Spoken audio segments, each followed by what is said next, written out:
Have been quick to condemn President Trump's decision to pull out of the Paris Climate Accord and say there's no turning back. Forget about it if you want to renegotiate. In a joint statement, French President Emmanuel Macron, German Chancellor Angela Merkel, and Italian Prime Minister Paolo Gentiloni said, in part, quote, "We firmly believe that the Paris Agreement cannot be renegotiated since it is a vital instrument for our planet, societies, and economies."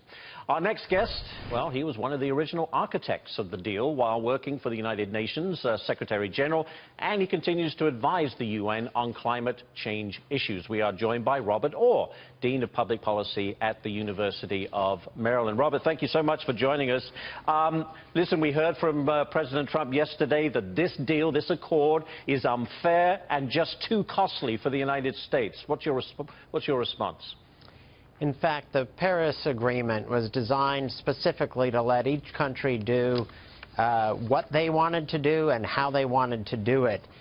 There is nothing binding in this accord that would make President Trump or any other leader do it someone else's way. So really here the decision is up to the President and the U.S. government for how they want to do it. But if there's nothing binding and you're throwing money at it, how do we know that some of these countries are doing what they say they're going to do?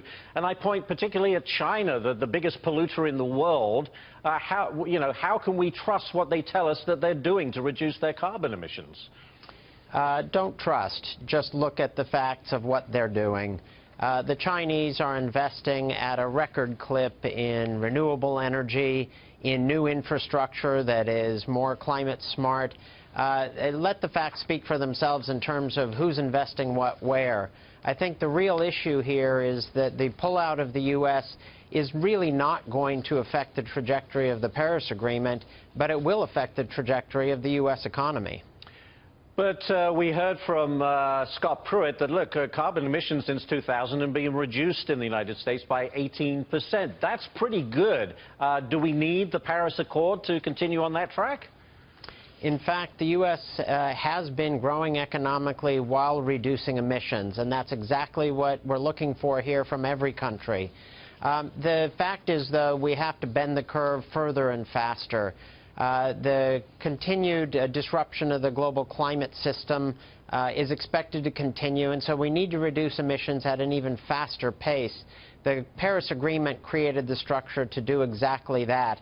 And by everyone holding hands and jumping together, you get much more action on the part of all the actors, including the Chinese that you referenced. At this point, the problem is not that they're doing too little, but that they're doing so much that they are going to make and take advantage of new markets in clean technologies, in new infrastructure, and I would like to see the United States be a part of those markets. Well, and you bring me to my next point. So, Robert, the President yesterday kind of hinted that, okay, we're out, but we're willing to renegotiate what we think is a better deal.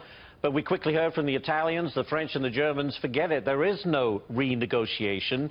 How do you think that will play out? Could we renegotiate a better deal?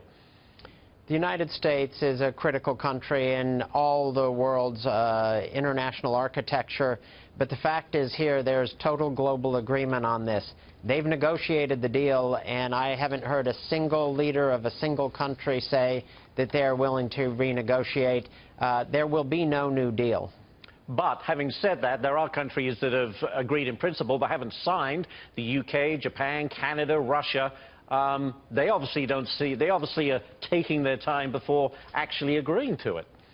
No, in fact, all of the countries you just mentioned have agreed to the deal, and they're simply going through the ratification process. Various parliaments have different procedures. They're all online, and they're all going to be ratifying. At this stage, this agreement has been agreed and ratified not only by a record number of countries and all the biggest economies, but also in record time. But, Robert, we never got that opportunity here in the United States. President Obama jetted off to Paris, and I say jetted, tongue-in-cheek, and then agreed to all of this without even letting Congress have a look at it. Was that a bad move, a mistake? The beauty of this agreement is that it is an international legal agreement. You're legally bound to report against the targets that you have voluntarily chosen.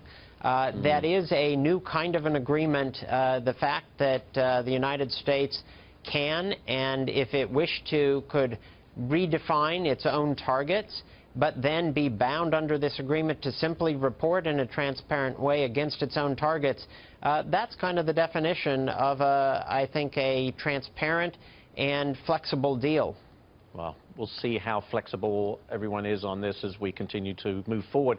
Robert Orr, Dean of the School of Public Policy at the University of Maryland. Thank you so much. Really appreciate your input today. Thank you.